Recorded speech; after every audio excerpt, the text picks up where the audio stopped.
When was the last time you visited a gallery? Or a museum, perhaps? Don't be ashamed, it's okay if it's been a while, because you don't really have to.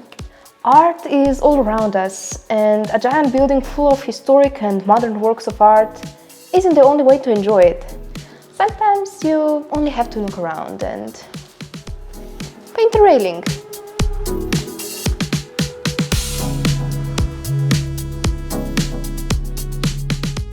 You see, art is all around us, but we usually ignore it.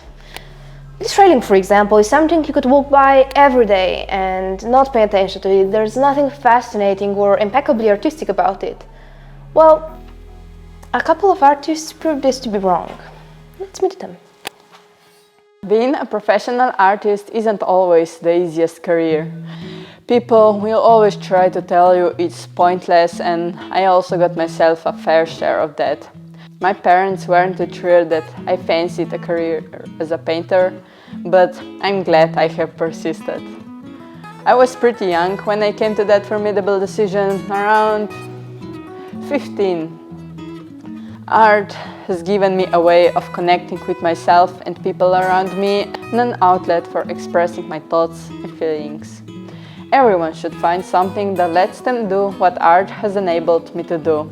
I love this project, and this is my art.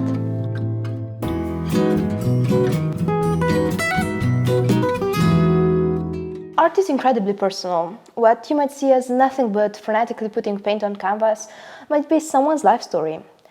It's also important to know that what works for you might not for someone else, and we should respect that. But as our next guest will tell us, people aren't always polite. As a gallery curator, I see many reactions to art. While most people tend not to show what they think, in my experience, those who do are either very positive or, unfortunately, very negative. While yes, the latter sometimes is what the artist wanted. People who are just so shamelessly and blatantly impertinent can hurt the artist. It breaks my heart to see how they hinder the artist's creativity and impinge on the piece the gallery should provide.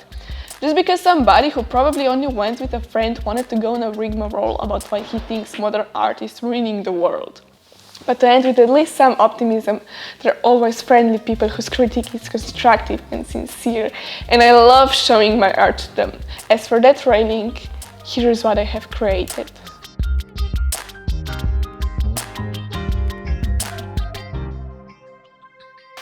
So, to conclude, you only have one life, and filling it with art makes it much more pleasurable. You don't have to be a professional to enjoy it either, but you should approach it in a demeanor that doesn't hurt anyone.